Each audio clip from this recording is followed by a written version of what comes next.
All right, everybody, welcome to another Shock Week. And this session, I got a special guest, and I think you're going to enjoy Gerry O'Connor from Eaton. He's relatively new to Eaton, relatively new. He's been around here for a little over a year now, but we're going to find out more because I'm going to bring Gerry on right now.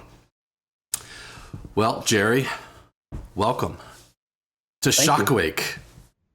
I'm excited to be here. I am excited. I'm excited to have you. So I don't think you've been on. I don't think you've been on the YouTube channel at all, have you? I don't believe I have been invited on. This is my first invitation. This is your debut. Well, thank you for the invite, and I'm looking forward to the conversation. Absolutely. So why don't we do this? Why don't you give everybody a little bit about Gerry O'Connor? All right. So my name is Gerry O'Connor. I was hired at Eaton Corporation approximately a little over a year and a half ago. Prior to that, I was a City of Chicago electrical inspector for 6 years, and I spent somewhere around 18 to 19 years in the field. IBW 134 trained. I am involved still today with the IBW and multiple education platforms throughout the country. I teach part-time, just 1 or 2 classes a year, usually code and electrical inspector certification course. Awesome. Let's see. So you used to be an electrical inspector in Chicago, huh? Yes. That must have been fun. Extremely fun. Mm-hmm. Eye-opening experience when it comes to seeing a very wide range of installations, from high-rises to hospitals, CTA substations, the Chicago Transit Authority, the elevated train. I was lucky enough to inspect 3 of their substations with all of the rectifiers pumping 600 volts DC out to the tracks. And they rehabbed 3 locations. And I was lucky enough to witness how that whole process takes place. That's awesome. That's awesome. Everything, Lollapalooza, the big music venues that come in with all of the generators, the backup power, going into a large venue, outdoor venue that's portable, seeing just various aspects from single-family homes to just manufacturing plants to hospitals. It's great. That's pretty cool. So our discussion today is going to be around code adoption, and adopting the code from state to state to state, and in some states, right? It's a local jurisdiction. I think Texas is that way, if I'm not mistaken, right? They have a state adoption, and then each of the jurisdictions can amend or make their own. They can, yes. Yeah. Are there others? Are there other states like that? Yes, Alabama is like that. Illinois is allowed to. Illinois, Missouri, and Arizona are allowed. It's local jurisdiction. Illinois, Missouri, Mississippi, and Arizona are local jurisdiction, where the state does not set a minimum precedence or a minimum bar for code. Okay. The cities themselves will decide, or the counties. I'm not 100% sure how all of the states, when it gets extremely granular from tracking, but some of them may have different variations of adoption. Right. I gotcha. Yeah. So that just the fundamental. I mean, when we talk about code adoption, consistency across jurisdiction to jurisdiction would be utopia, right? In a perfect world, yes.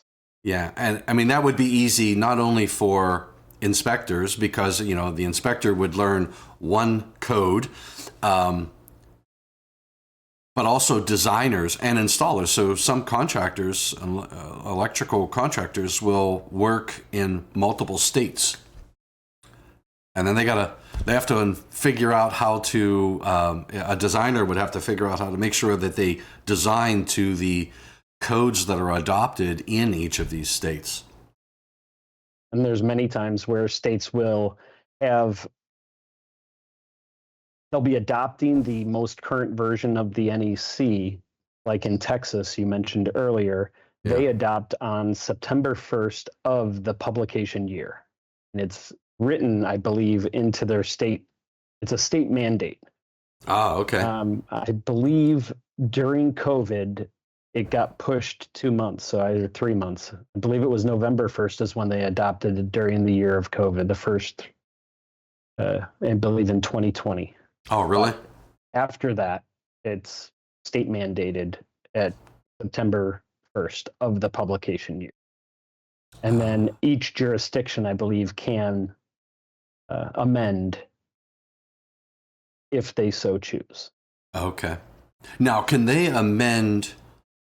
Now that you're talking Illinois, right? No, Texas. Oh, Texas. So can they amend? Like, for example, let's say, let's say receptacles every so many feet, right? Can they say no? I'm going to increase the distance. I'm going to double the distance to put, let's say, less number of receptacles in a room. Can they go backwards from a safety perspective, or can it always, or is it mandated to always go forward? Or I mean, you may or may not know that. I'm not sure, but. I do not know that specifically, but I did recently find out. So I come from the city of Chicago. Right. There's a kind of a running joke where people say, "Oh my gosh, do you really install EMT in every single home and not allow Romex?" And I say, yes, that is a true statement. When it comes to Texas, I was at a meeting, an IAEI meeting presenting, and someone from Texas was present from outside of Dallas. And the individual said in front of everyone that there are two jurisdictions just outside of Dallas, two suburbs of Dallas, that also require conduit and do not allow an M cable. Really? Yes, I was very taken aback. I could not believe that. That is really interesting. Yeah, that's really interesting. So each of these jurisdictions in each of the states can adopt something different. And I know you're heavily involved with speaking at various states when they're providing expertise to understand what the requirements are, what the technologies are. Do you see? Trying to frame my words here. Do you see a lot of debate at every state? Are there some states that are heavily debated, and some states that are just like, let's get this done as early as we can, and let's just make it happen? What's your experience in that regard? So, in my short tenure in this role, I find that there are certain topics that are extremely or highly contested. Okay. Whether it be from cost, or usually it's a cost perspective. Okay. They would like to see a cost analysis submitted to the state, and if it exceeds X amount of dollars, there is a big pushback saying it doesn't make fiscal sense for the state to adopt.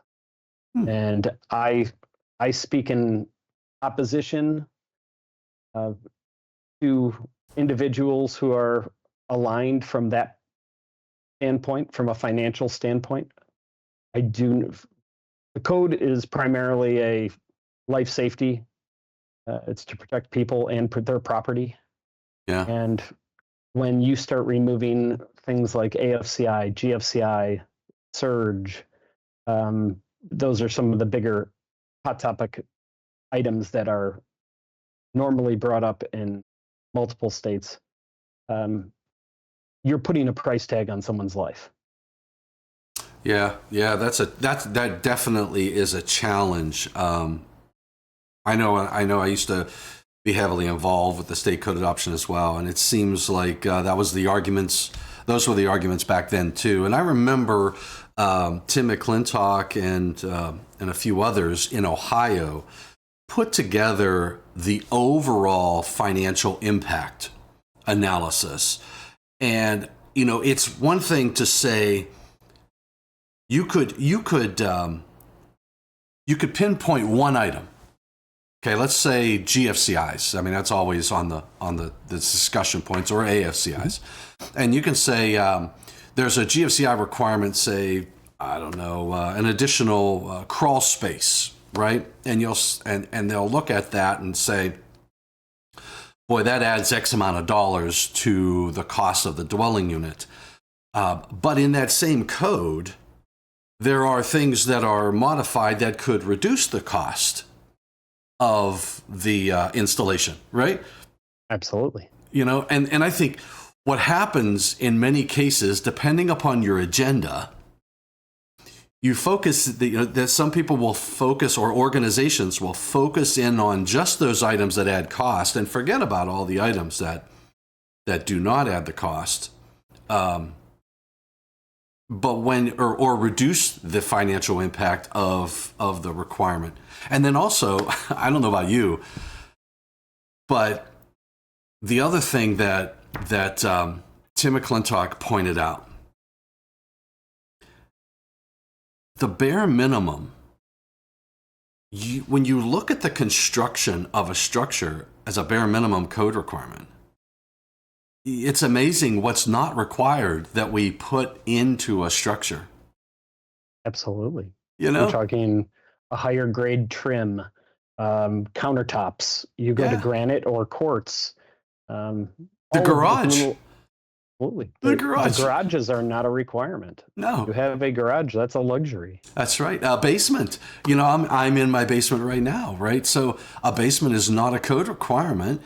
It does add cost to the structure. And when you put in a basement, and I love this discussion where we say, oh boy, there's GFCI requirements in basements, and then they want to remove that because of the cost of the GFCI, yet they're installing a basement which costs much more than a GFCI protection, and when we make those design decisions, like a swimming pool, you bought a swimming pool, you're paying to put in a swimming pool. And yes, there's more than just GFCI requirements. There's a fence. You got to put a fence around it, right? There's all these other requirements, but yet in the meetings that you go to, and I know you see it, you'll sit there and argue about that $18 item. And it's just, it can be very frustrating. And I understand why. It becomes personal. Oh yeah, it becomes personal. Yeah. I agree with that. Yeah. Yeah. There are some states. I don't specifically want to call any one of them out, but I was capable of getting Lucas Ritz. Kevin Ritz to present in a state that was removing GFCI protection on the replacement of equipment. I believe it's 555.15. Right. Is new to the 2023 code, if I'm not mistaken. And there was a state looking to delete that completely as they were adopting. Yeah. And when you have people that have been affected and their lives turned upside down, and you listen to their stories or read about them, it pulls on my heartstring. If I have the ability to speak in opposition to a code deletion such as that, or try to motivate a code committee, electrical review committee for a specific state or jurisdiction to change their mind on that, just that one. It Yeah. goes a long way. Yeah, because you're saving lives. The activities. So this is if you think about the process, we go through public inputs, we go through public comments, we have the annual meeting. And in that time frame, across 18 code-making panels, there are a lot of individuals who spend personal time developing and trying to work to increase electrical safety in the industry. And we all have different ways to get there. We may disagree on details, right? But the fact is, we work very hard to get changes. Then it gets published. And now all of these states and jurisdictions have to adopt. And it's really frustrating to watch when a guy like you goes out to a state. The individuals who are voting and reviewing these changes, they may not have been exposed to all of the evidence and substantiation and all the stories of Lucas, poor Lucas, who passed away in a marina, and the individuals who rallied behind him and wanted to make sure that we establish a level of safety for future Lucases, so they don't have the same end that Lucas did.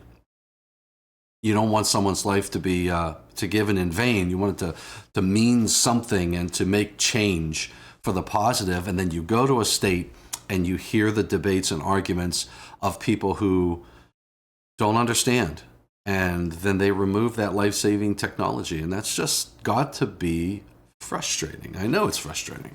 Yep. So it's challenging, and I put up the best fight I possibly can, and my role is multi-hat, but you almost have to think like a lawyer. yeah, And try to educate people in a very short amount of time, because you are limited on the amount of time you are given to give testimony. Sometimes it's 2 to 4 minutes. no, you're right. Depending on the meetings, and it's just not enough time to try to sway an entire committee when certain members of the committee may feel pressure to vote a certain way because a certain individual who helped them get on the committee is voting a specific way and has their heart set to ensure certain things don't get moved into the code as a requirement. Yeah, and so then what happens is you get the all of this debate and discussion, and then you end up with a code that's not quite the same. And now you have these differences, or you get delays in code adoption. And let's move into a discussion about the significance of delaying the adoption of the codes and standards. So let's just talk National Electrical Code. First, technology. The industry is changing as we speak. Some of the technologies, we got electric vehicles, right? And we can make an argument to say, well, electric vehicles, Tom, aren't new. But there's different ways we're using that electric vehicle today, right? Absolutely. It's not just sucking power from the system. It is, you're using that as a supply to power your home. Right. You got that what do we call that? Lightning. Oh yeah. Is one of the ones that advertise you can power your home from 3 to 10 days if your usage is regulated properly. Yeah. And basically what you have is an energy storage system on wheels for the structure. So you're storing power in this electric vehicle, and that's how we've typically done it. But now all of a sudden, technology is changing where the electric vehicle now becomes a source of power for the structure, and the National Electrical Code has to change to be able to address those scenarios. Absolutely. And if you're in a state that has not adopted that addition, because you didn't like maybe something in 210.8 for GFCIs or 210.12 for AFCIs or Article 230 for surge protection, or maybe you didn't like the emergency disconnect requirements, and we delayed the adoption from a residential dwelling unit perspective. Now you don't have the code requirements, and the electrician or the builder or the design engineer, whomever, the architect, you have to deal with a new technology, and you don't have installation guidance, and you have to basically make it up. You're following the manufacturer installation instructions. And that's only for that's going to be a window, right? That is basically, this is what I require, but then you have to think about the entire system.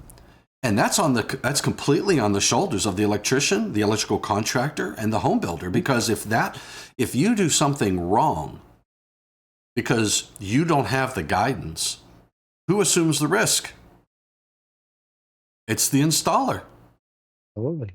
And it's everybody involved, basically. And to your point, the manufacturer is going to say, hey, I've got my installation instructions, I have my listing, and as long as you installed it per that, I'm out of this picture, because now you're dealing with things that are outside of my control, and that's up for you and the codes to deal with.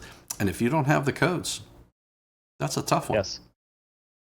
Not only the codes are changing rapidly, but the standards. The standards that the manufacturers of these products are required to manufacture their product to a certain level of safety.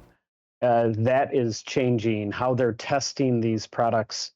It is as we start seeing new products hit the market, you're going to see little added components that can be added to that are an accessory to that. Right. Almost like an automobile, you can buy a fin and put it on the back of your car to make your car look cooler, or new rims. It's an SAE approved component that is an accessory that can be installed on that vehicle. It's happening now in the addition to energy management systems into the code is going to change so many different things in this area. It affects electric vehicles, 625. It affects solar, energy storage systems, 706.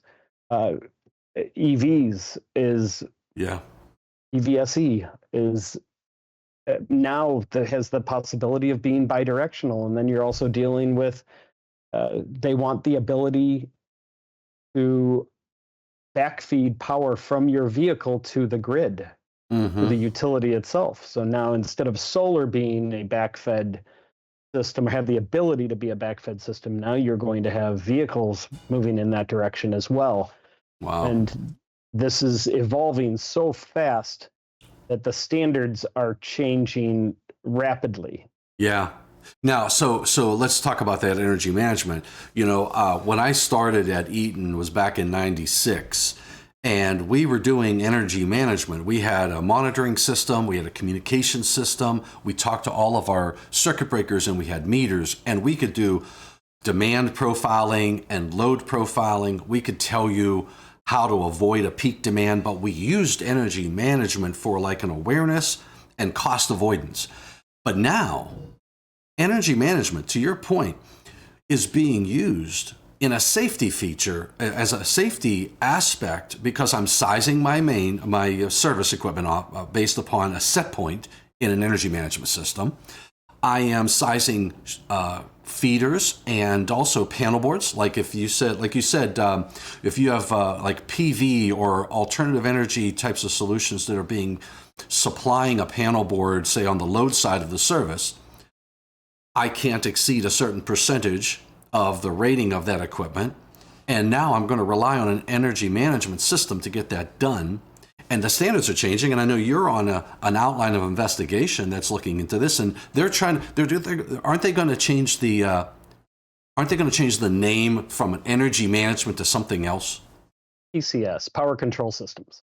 Yeah, and the reason they're doing that is because it's different than an energy management system, and you need to differentiate it. So you have to come up with a new name. So, exactly. And then when as that transition moves, like if I look at Article 750 for energy management systems, 750.1 or 750.6 is the listing requirement. So they added listing requirements for the energy management systems because they started to realize this is special. I just can't throw a couple relays together and say, okay, I'm now going to size my service, because what happens? What are the fail-safe measures, right? And the standard's going to give you the performance that says, all right, if you lose the cloud because you're relying on the cloud, how does your system respond? And make sure you don't overload that panel board. And all of those little details. So there are so many little details. And if you haven't adopted those additions, then you could have installations that create safety concerns. Yes. There are scenarios that have been drawn out in the UL 3141 PCS outline of investigation, and it should be published hopefully within, not published, we should be finished within 4 to 5 weeks, and looking to be published by UL, hoping for July 1st. July 1st. Yes, so that's what we're hoping for. That's going to be now. So to help people understand, an outline of investigation is different than a UL ANSI standard, because an outline of investigation is something that is developed outside of an ANSI process. But people like you, there are probably other people on a committee that are helping craft the language, right? It's not just you and UL. So you have a handful of other people from other organizations, either manufacturers. Are there any installers and maintainers on there, or inspectors? There's 1 or 2 installers. There's, I think, 1 installer, 1 inspector. There are utilities, multiple utilities. Utilities are involved. They would like to have their make sure that their systems are being protected, especially when you're involving bidirectional on these energy storage systems. The solar companies, the people who are the inverter manufacturers, as these inverters, I believe in 2018, the standard changed in UL 1741, which is inverters, converters, controllers. Right. That standard changed to require the inverters to be manufactured as a smart inverter, have the capability, I believe, of communicating with, have at least the technology implemented. Yeah. So that they can, in the future, they must have seen this coming potential happening. Yeah. And as these products are developed, let's say you put solar on your home back in 2015. You were an early adopter. Yeah. And then you decided to get some brand of Powerwall on your home in 2021. Yeah. Are those two capable of communicating with? Are the inverters on both of those capable of communicating with one another? If you lose power on your home, is your solar allowed to remain on and power up the batteries in your home? Yeah. And who dictates? And then when you have energy management systems, each one, like, let's say you have a Ford Lightning and energy storage system, and different variations are going to start present themselves, and not many people are going to go out and buy 4 different products and become uh, zero, have a zero carbon footprint and on their home or on their property. Right. They're going to do it in small steps. They'll do solar first, and then energy storage next, and then they'll get the vehicle later. As, let's say, they get in an accident, then they get a brand new vehicle, and it's a newer model that has more Yeah. more bells and whistles and capabilities. Oh, absolutely right.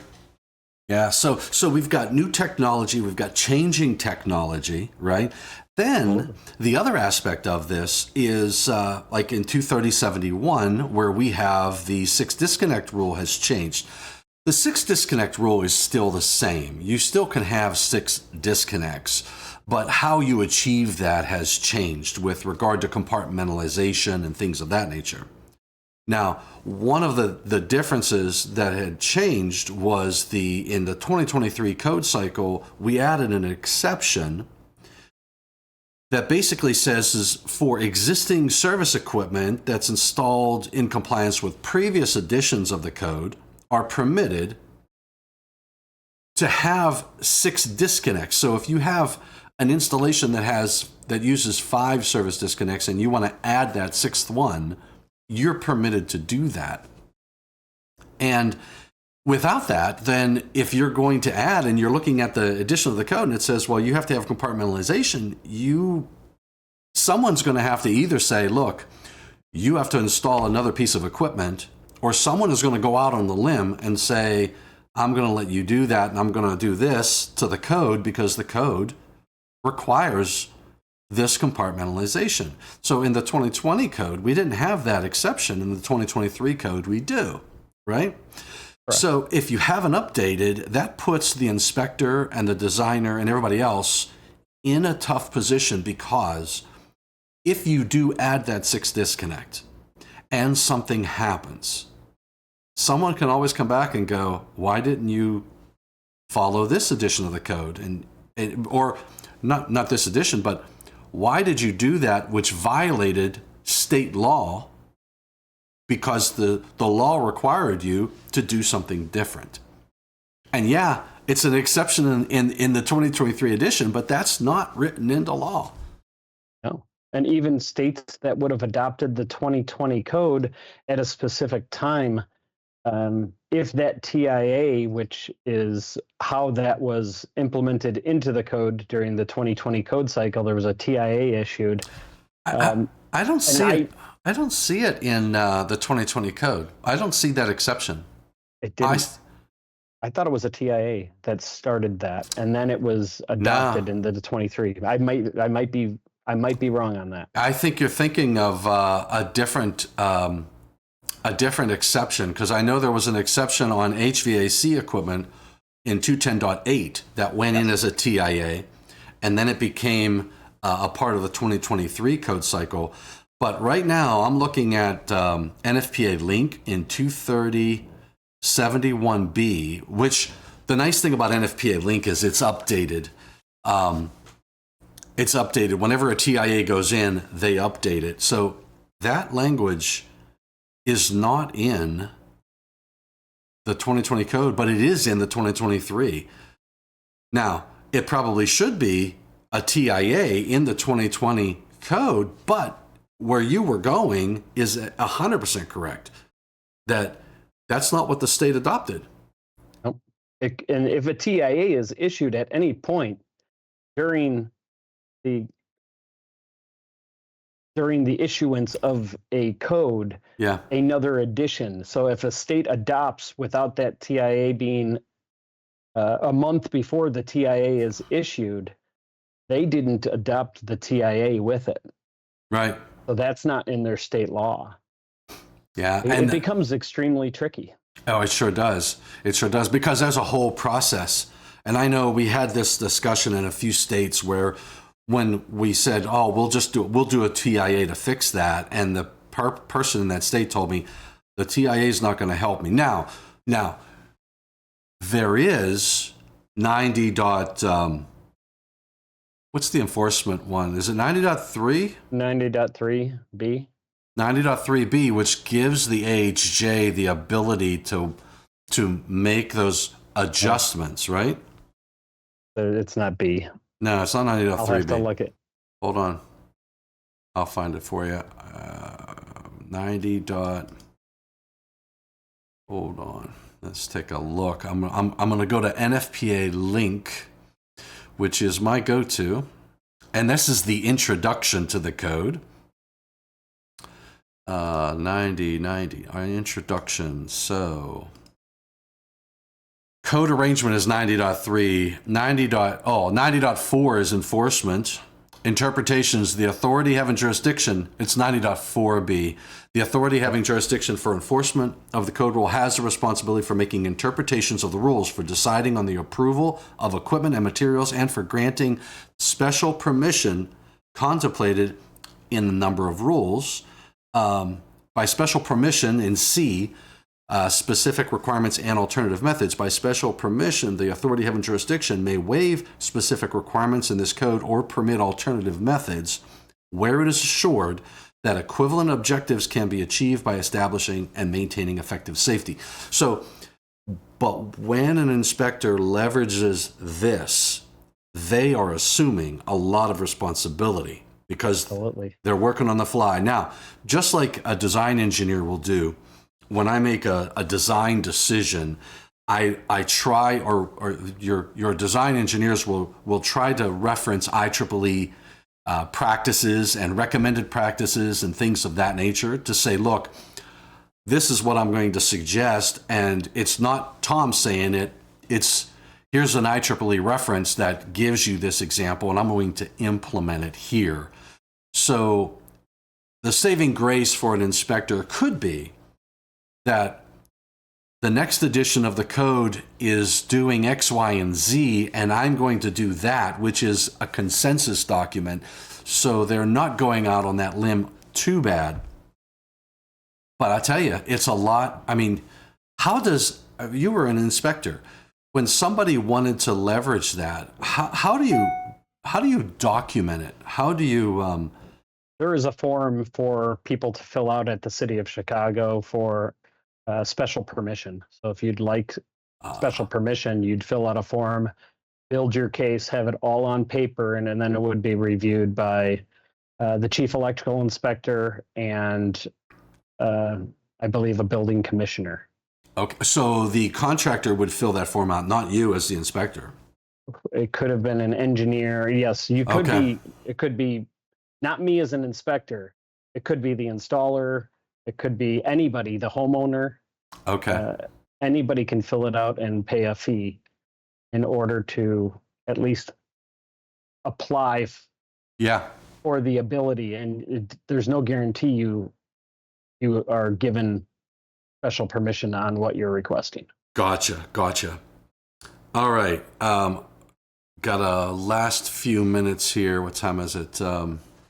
Okay, so I got about 8 minutes. 8 minutes to my next meeting. So, all right. So we've gone through the different areas of from technology changing to the codes moving to handle exceptions and things of that nature. So let's talk a little bit about adoption across the United States. Like, do you have an idea of like how many states are on the 2023 code? We're here in May of 2024. So how many states have adopted the 2023 code? Let me count them up. 1, 2, 3, 4, 5, 6, 7. Technically 8 officially. Well, there's 9 official that have adopted, and 2 states of the 9 have little variances in it. Idaho adopted July 1st of 2023 with the option to continue using the 2017 NEC version. I believe they can, at permit application time, choose which version they'd like to use.